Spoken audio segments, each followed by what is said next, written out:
Some individuals are so skilled at lying that they can look you in the eye and deceive you with such conviction, you might end up thanking them for it. These expert manipulators use certain phrases that come across as kind, genuine, or sincere. In reality, they're cleverly crafted tools meant to completely mislead you. What makes these phrases so dangerous is that they create a false sense of honesty and care, making it feel like the person has your best interests at heart. But once you know what to listen for, you'll be able to spot these verbal traps every time. The 5 expressions I'm about to reveal are commonly used by deceptive people across all areas of life, whether it's a romantic relationship, a job interview, a sales pitch, or even in conversations with manipulative relatives. Each phrase is psychologically designed to exploit the way our brains process trust and sincerity. When someone uses them, they're relying on your lack of awareness.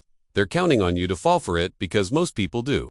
But after going through this video, you'll know how to guard yourself against these verbal tricks and spot a lie before it takes root. I'll break down each phrase, explore the psychology behind why they work so well, and reveal the real motives hiding beneath the surface. This knowledge could save you from being manipulated in a professional setting, steer you clear of dishonest sales tactics, and help you identify toxic relationships before they cause damage.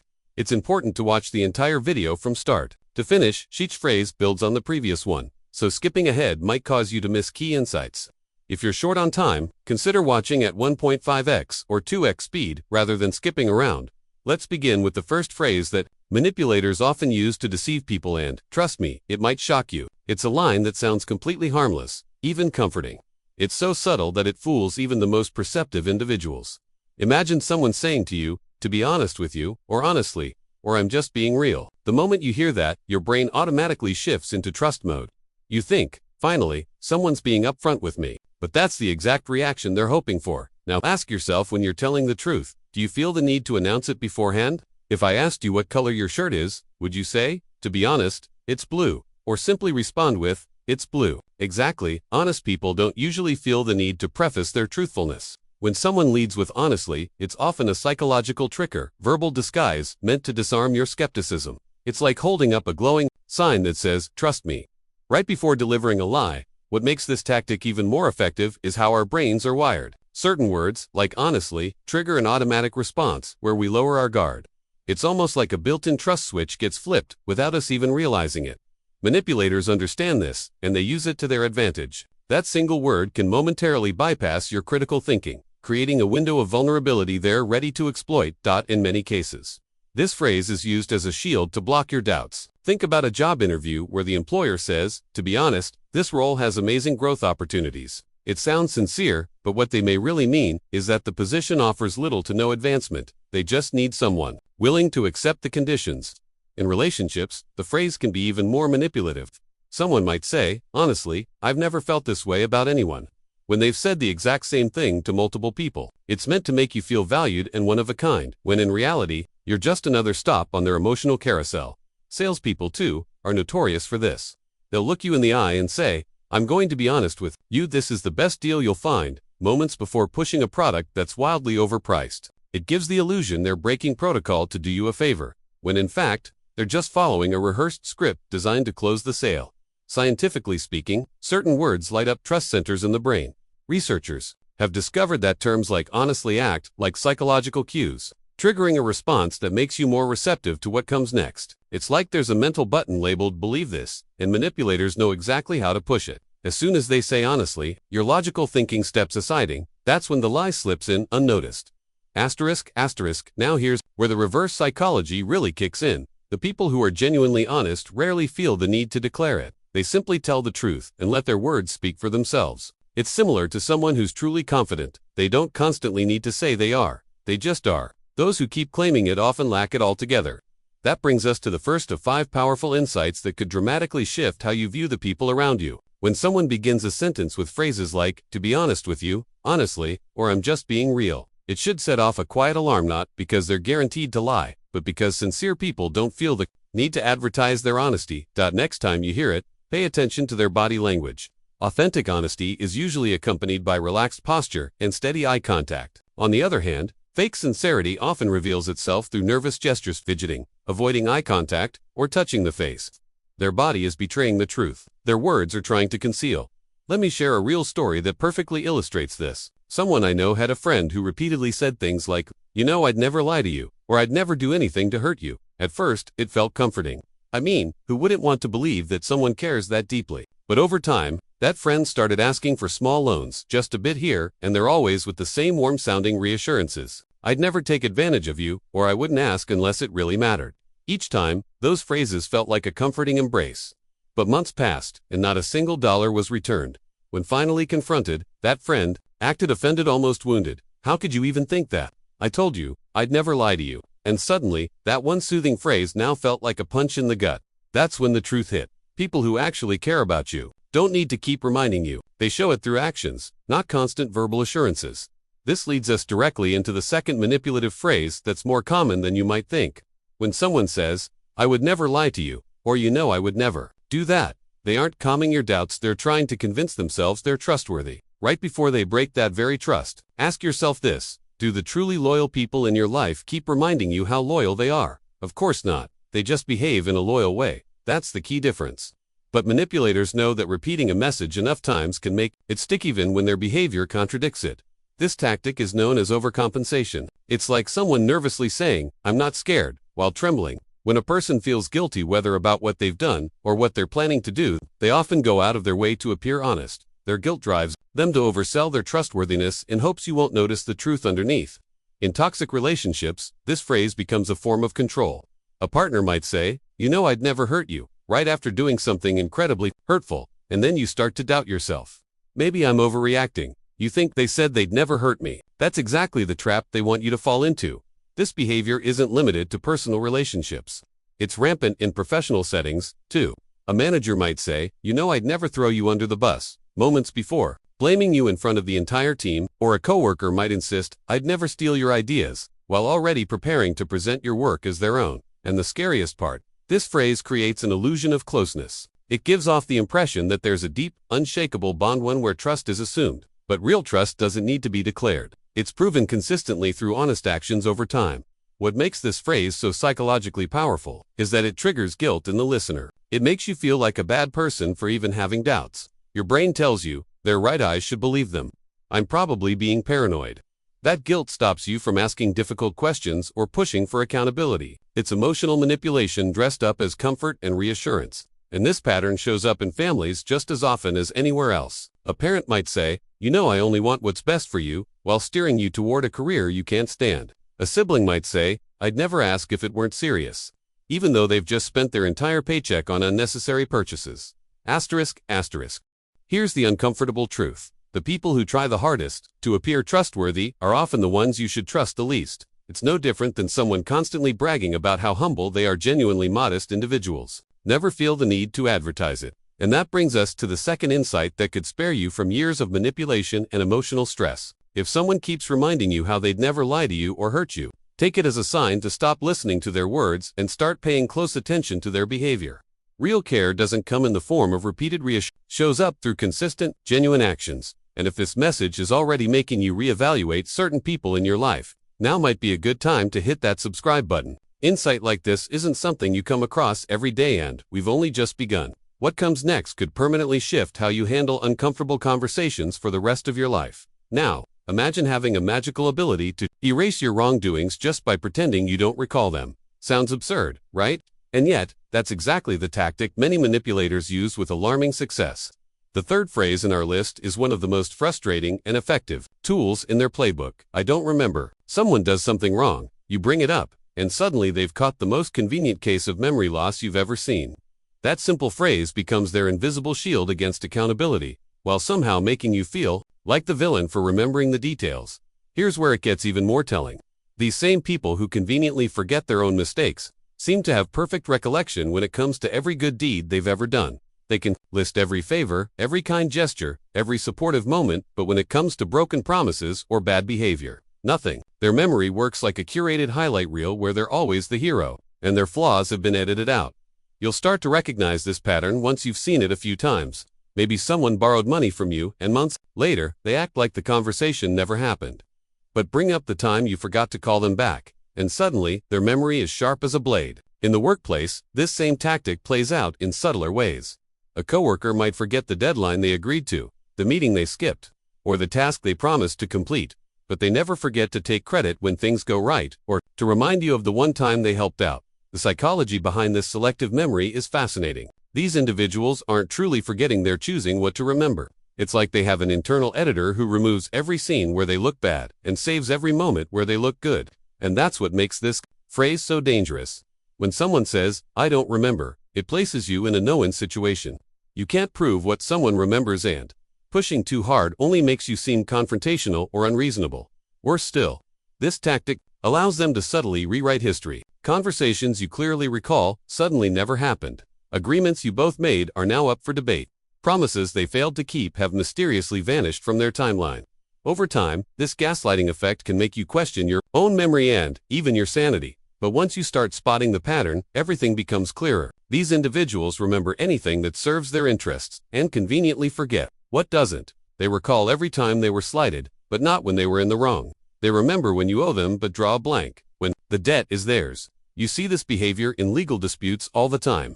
Someone may claim they don't recall signing a document or agreeing to terms, but somehow they remember every tiny detail that could prove the other person wrong. Their memory, it seems, is fine-tuned for self-preservation. In close relationships, this kind of selective amnesia becomes especially harmful. It's not just about avoiding blame, it's about controlling the narrative. Over time, it becomes a form of emotional abuse, one that keeps you doubting yourself while they rewrite the rules. Conversations about boundaries, promises to change, and agreements about shared responsibilities often seem to vanish from a manipulator's memory the moment accountability is required. And that brings us to tip number 3, one that can spare you endless frustration and emotional gaslighting. When someone conveniently forgets things that only make them look bad, it's a red flag. In these situations, the best thing you can do is document everything. Keep a record of important conversations, save text messages, and always follow up on verbal agreements in writing. Real memory loss doesn't selectively target uncomfortable topics. If someone truly struggles with memory, they'll forget both the good and the bad. But when they only forget the things that expose their flaws, you're not dealing with forgetfulness. You're dealing with calculated denial. Recognizing this pattern gives you back your power. You stop questioning your own memory and start seeing their behavior for what it really is, a strategy to dodge accountability. And if this insight is already shifting your perspective and helping you see things more clearly, consider showing your support by clicking the thanks button below. Every bit of help contributes to producing more content like this. Now, let's move on to something even more powerful, something that could change how you handle manipulation for the rest of your life. What I'm about to share isn't just useful, it can be life-changing. This fourth tactic is one of the most dangerous psychological weapons manipulators use. Recognizing it could literally save you years of confusion, self-doubt, and mental imprisonment. This isn't an exaggeration, this is about how certain people can completely dismantle your ability to think for yourself. The fourth phrase, often used by manipulators, sounds simple but is deeply sinister. Everyone else is lying, or you can only trust me. At first glance, it may seem like they're just being honest about their views. But in reality, they're creating a mental cage designed to isolate you. Instead of lying directly, they manipulate your perception of everyone else. Suddenly, family members who voice concerns are labeled as jealous. Friends who raise red flags are said to be toxic or manipulative. And anyone who questions the relationship is written off as an enemy. You're led to believe that the whole world is against you, and that only this one person truly understands you. This is where the danger lies. By positioning themselves as the only source of truth, they become your emotional anchor, the one person you believe you can count on in a sea of supposed lies. And once you start believing them, you begin to cut off other voices. You stop seeking advice, ignore your own instincts, and start depending entirely on them for validation and perspective. Cult leaders are notorious for using this exact technique. They isolate followers by telling them the outside world is corrupt, and only within the group can truth be found. Parents, friends, and partners are all painted as obstacles to enlightenment. In reality, they're often the only people trying to help. But this isn't limited to cults. It plays out in toxic romantic relationships and even in workplaces. A manipulative partner might convince you your family doesn't love you, that your friends are secretly envious, and that only they can truly care for you. In professional settings, a colleague might claim management is deceitful or that coworkers are spreading lies, all while positioning themselves as the only reliable source of truth. Before you know it, your decisions, whether personal or professional, are being shaped entirely by their narrative. The psychological damage from this kind of manipulation is severe. When you're constantly told that everyone else is dishonest, your natural ability to seek out multiple perspectives begins to shut down. You stop asking questions. You stop trusting your intuition. Eventually, you lose confidence in your own judgment. What's especially insidious about this tactic is how it initially feels like a breakthrough. The manipulator appears to be revealing hidden truths, opening your eyes to things others are too blind or dishonest to see. You feel special, even chosen, like you're finally part of a deeper truth. But what feels like enlightenment is actually isolation. When someone systematically erodes your trust in everyone else, they aren't protecting you, they're controlling you. They become the only voice you rely on, giving them immense power over your thoughts, choices, and even your identity. And the emotional cost can be devastating. Families are torn apart as parents watch their children push them away, convinced by a manipulative partner that their family is toxic. Lifelong friendships crumble under the weight of accusations, fueled by jealousy or misunderstanding, all fed by one person's manipulative influence. Escaping this psychological trap begins with a simple realization. Healthy relationships never isolate you. People who genuinely care about you encourage you to maintain strong connections with friends and family. They support your independence, not your dependency. Real love doesn't require you to cut off the rest of the world, encourages you to be part of it. Genuine support doesn't demand exclusivity. It doesn't aim to become your only source of truth or companionship. The key to resisting this kind of manipulation lies in staying connected with your trusted circle, friends, family, and continuing to gather diverse perspectives before making important decisions. So when someone insists that everyone else is lying and only they can be trusted, that's your signal to seek out those other voices even more intentionally. This is tip number 4 out of 5, and it could be the one that saves you from completely losing yourself to someone else's distorted version of reality. Anyone who tries to become the sole gatekeeper of truth in your life isn't offering enlightenment, they're creating isolation. Real wisdom is found through the process of listening to various viewpoints and trusting yourself to figure out what's true. Now, take a moment to reflect on the last time someone offered to help you. How did it feel? Did it feel empowering? Or did it come with hidden expectations or emotional strings attached? Think of someone who constantly seems to be helping you, but somehow you walk away feeling less confident, more reliant on them, or even worse about yourself. That's the subtle difference between real help and manipulative support.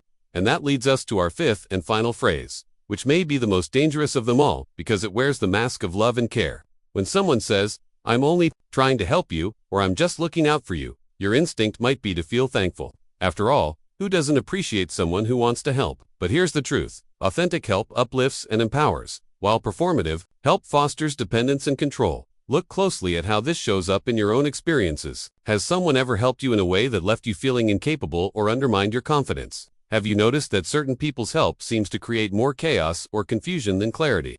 That's not carelessness, it's calculated. Manipulators use this tactic to justify behaviors that invade your privacy, limit your autonomy, and serve their interests more than yours. They'll scroll through your phone, supposedly to protect you from toxic influences. They'll manage your finances under the pretense of helping you save. They'll choose your clothes or monitor your decisions, all in the name of helping you. Each of these actions quietly chips away at your independence and self-trust. The psychology of false altruism is both disturbing and enlightening. Many manipulators understand that we've been socially conditioned to feel grateful for help, even when it harms us.